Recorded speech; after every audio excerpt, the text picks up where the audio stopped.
Hi everyone, I'm Raluca and I am a protocol researcher at Neil Foundation.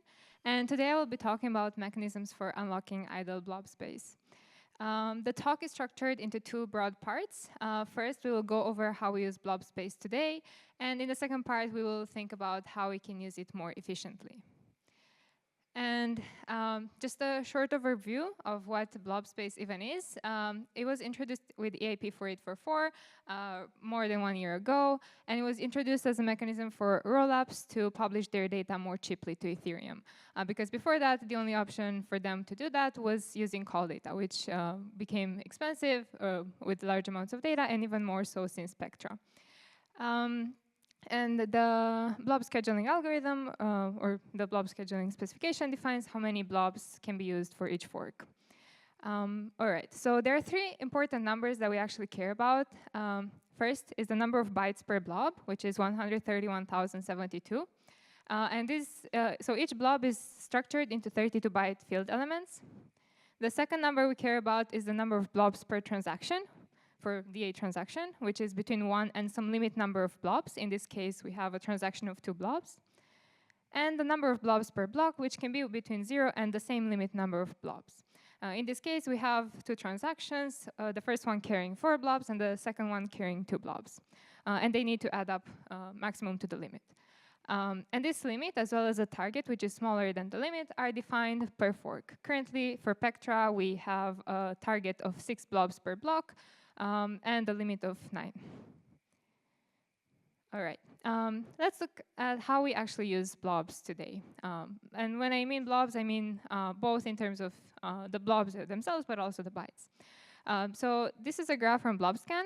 And if we look at this graph, if we look at the last part since Pectra, so since May 6 or 7, we see that we use around 27,000 blobs per day.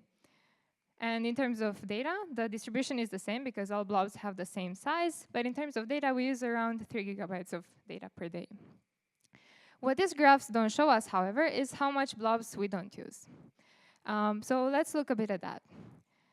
I looked at the last 15 days of Dankun and the first 15 days of Pectra.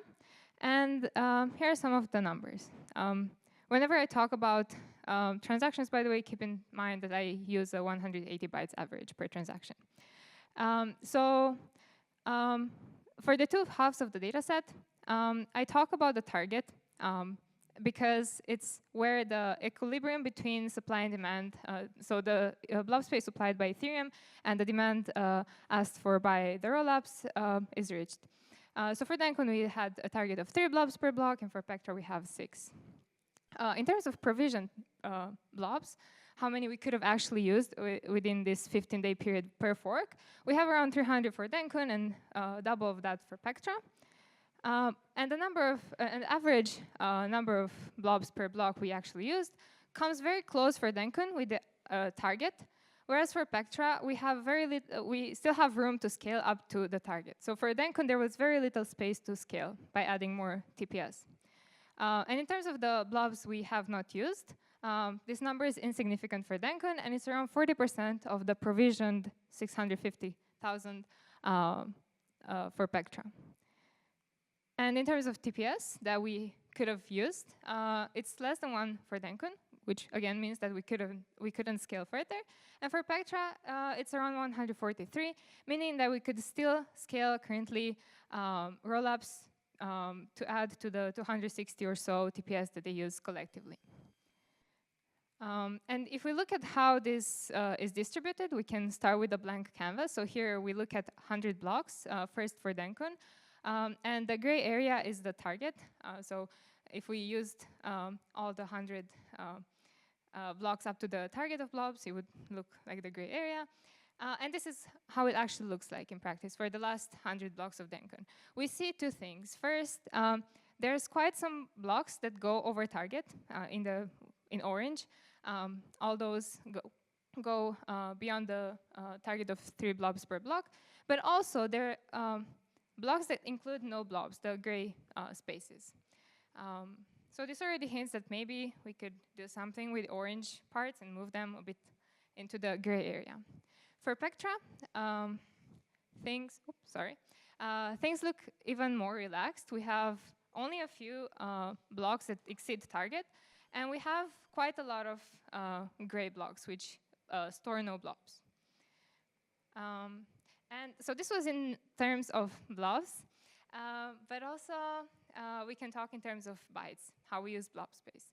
And remember that one blob has 131,072 bytes. However, this is an example of one blob that only uses around 150 bytes of those. And this is actually an almost 100% waste rate.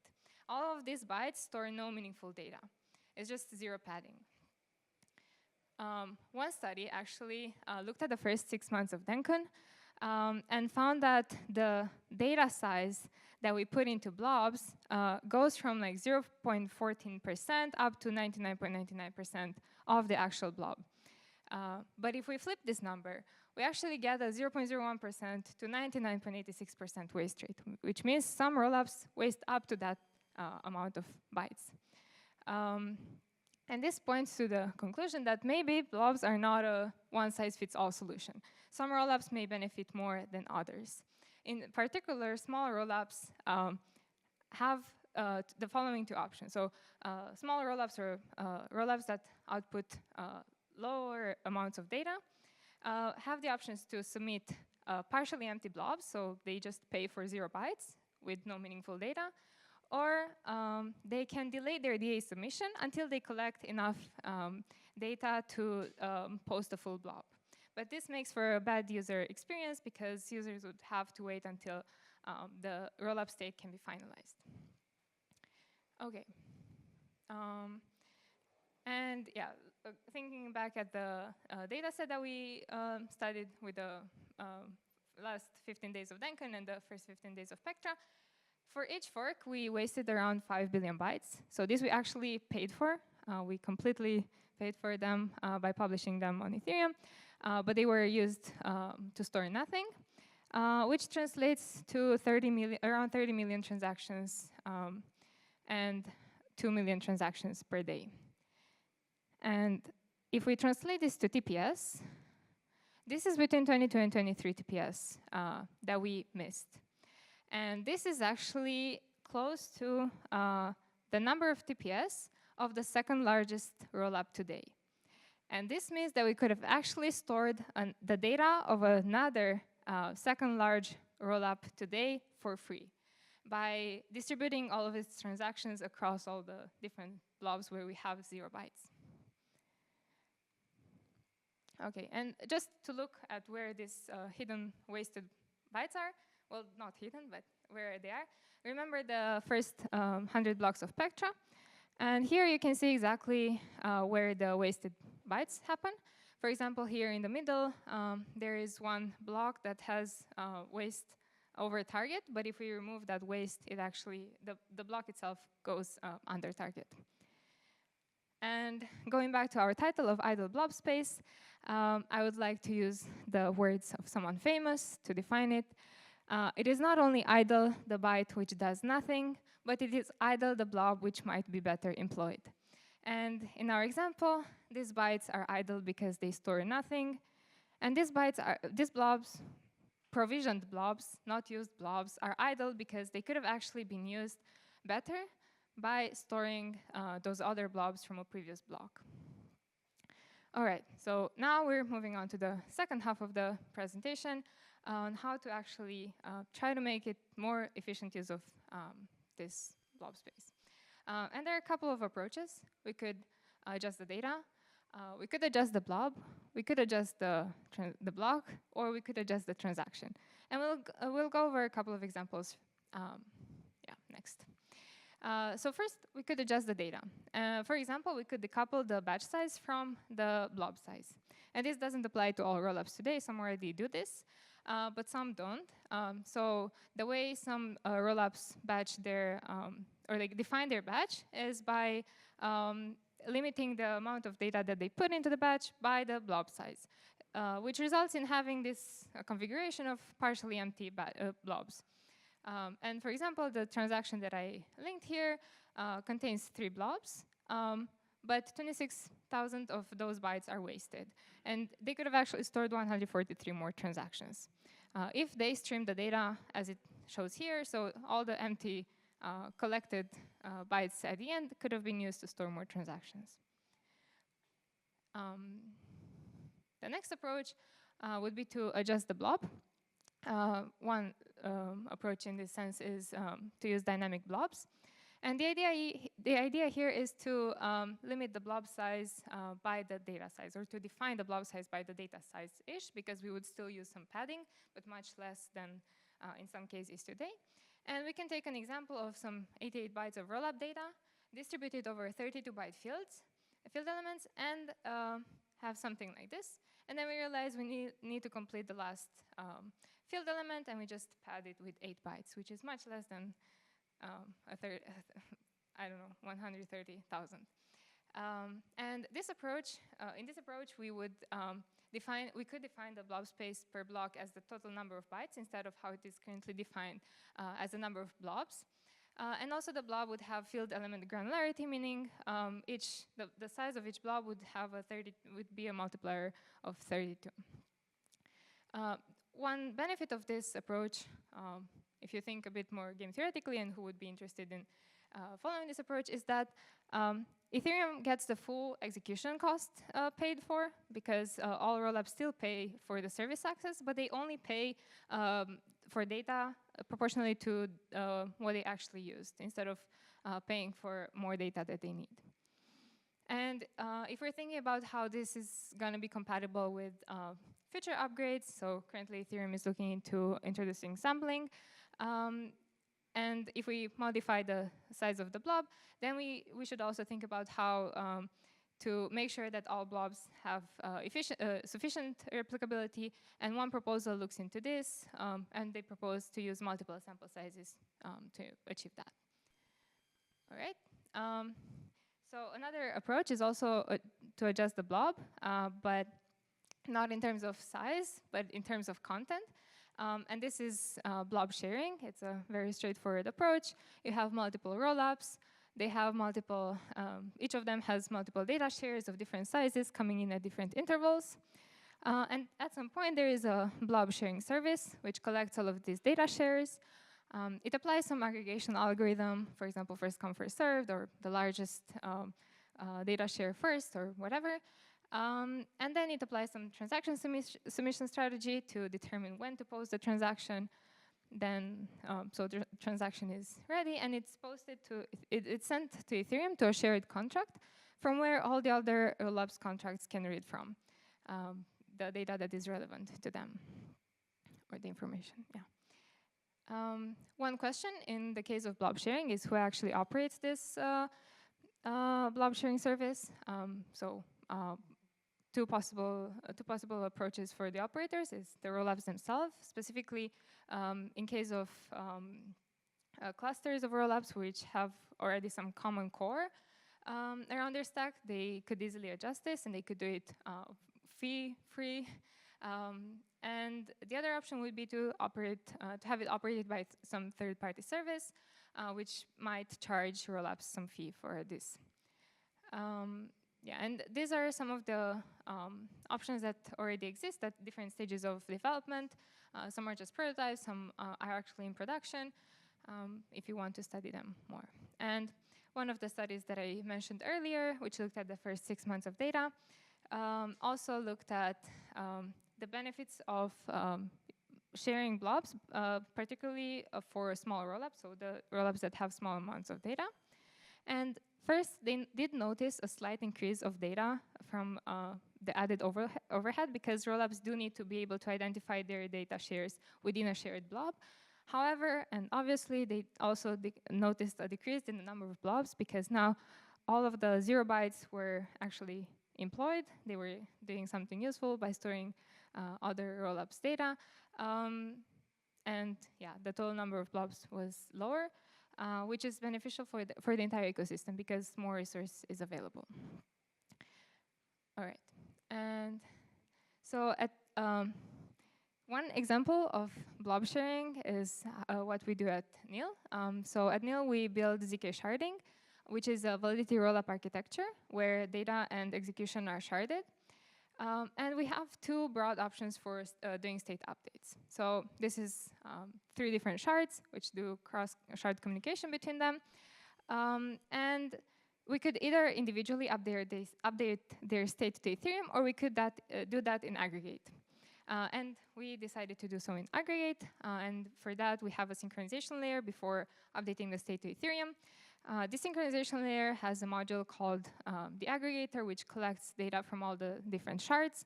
And then it applies some aggregation algorithm, which is much easier for us. It's just first come, first served, or alphanumeric ordering based on shards because it's the same network.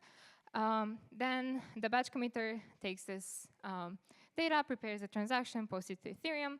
At the same time, the prover gets this data and generates a validity proof, sends it to the state proposer, and then to Ethereum. All right, so now coming to the last approach we will explore today, we could also adjust the transaction and the block by building blocks based on the target number of blobs. So this approach particularly is helpful in high congestion intervals. We're not that there yet with Pectra, but we were there with Danksharding. And in this case, in this situation, it is helpful because it helps us long-term keep fees lower. And the idea is to try and get the target number of blobs for each block where we have blobs. And to do so, we could in order to get to the target and build it sort of like a Tetris, try to always get the first in fitting, first out, so we could skip the blob transactions that don't have the fitting number of blobs and delay them. But in order to avoid these delays, we could actually lower the blob count per transaction. So instead of having 5 or 6 blobs for each transaction, we could have a lower number so that the transaction gets fit in faster. So in this example, the first block here actually had 2 transactions of 5 and 4 blobs each. But if we want to do this approach and only keep it to the target blobs per block, we would need actually 6 blobs in the first block. And we would have to wait until we get that 1 blob transaction. But if the 4 blob transaction would have been split into multiple transactions, then we could easily just fit them as they come. And there is research that supports that rollups will respond to the market conditions by adjusting their blob count per transaction. So maybe this is not an unrealistic demand. Also, there is some other research pointing out that frequent smaller transactions do have lower delays. And the benefit of this approach is that if we try to always get the target blobs to never exceed the target, we don't get into fee increasing territory, meaning we keep fees as low as possible. And the downside, or major downside for this, is that high throughput rollups will probably not agree because for each DA transaction, they have to pay execution costs. So the more DA transactions they do, the more execution costs they pay. So for them, it's more cost efficient to pack as many blobs as possible. All right, so this was the last mechanism. And now just some thoughts to wrap up on how to make Danksharding, which is scaling DA for rollups, how to make it more sustainable. So currently, the way we scale DA is we increase blob count with every fork, and we will also introduce DA scaling. By we, I mean Ethereum. But we could also look at these approaches to minimize waste. And some possible next steps into trying to introduce these approaches into the Danksharding roadmap is to analyze exactly how different mechanisms, what cost implications these different mechanisms have, to align incentives across different actors, from rollups to third-party services to Ethereum R&D, and to also think about how they integrate with future upgrades such as DA sampling. Right, so that was me, and I appreciate your attention, and I'm happy to take questions.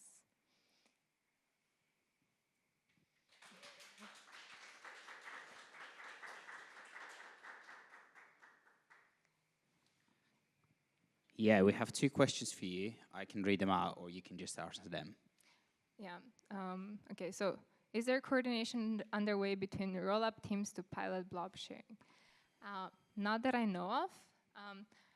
My impression is that blob sharing kind of will come first, and then the blob sharing services will try to get users. But yeah, as I said, actually cluster rollups might benefit from it if a lot of small rollups exist built around like this some common core. It would be meaningful for them probably to try to do that. I hope I answered the question. Will block space increase to hold Lamport signatures? I am not sure if this question is necessarily related, and I'm not sure I know enough about Lamport signatures to answer that question. So, Sorry, can I just pass you the mic? It's giant chunks of hashes for post-quantum signatures. So it's a lot of data. okay. And you mean Ethereum block space or blob space? Either would work. Okay, so my impression is that, okay, I'm not sure what the amount of data you mean, but if we're talking about generally what Ethereum is aiming at right now is, I hope I'm not wrong, but around 256 blobs per block times 131,000 bytes. Do you think that's enough? Right now, there's smart contracts that use like POA, and so they basically have to put the Lamport signature off chain, and then they have to like prove into the network. But that is having a second party that's being basically trusted. So if you could put half of the transaction into the blob and a piece of it referencing from the block where the main transaction data would normally be held, then the signature verification would be stuck in the blob, which would change the execution of the way that the block and blob works. Okay, I don't think I have the answer to that question. I'm sorry. Do we have any more questions? Oh, is this still for us? Oh, no. No, not for us. Oh, okay, that's good. It's good. Never mind. Oh, I think we have one more now. Yeah. Okay. Do you see a future where Blobspace becomes... Oh, okay. Okay. Do you see a future where Blobspace becomes a resource that can be programmatically traded or auctioned between rollups?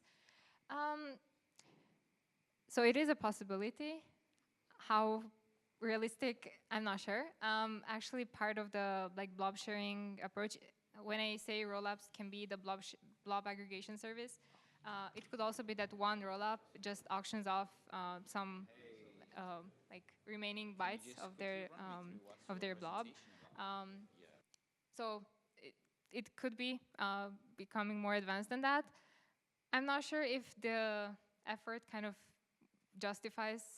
is justified. I don't know yet the exact cost implications of that, but yeah, theoretically it is possible. Are there any blobs used exclusively for NFT transactions within the EVM or not yet? I don't think it's an easy way to find that unless there is just one rollup that is specialized on that and they use blobs, and that would be an easy way to check. But you can post all the random things on blobs for sure. I've seen some examples where not rollup data is what's posted, so yeah. You can use it to store music for 18 days if you're interested in that.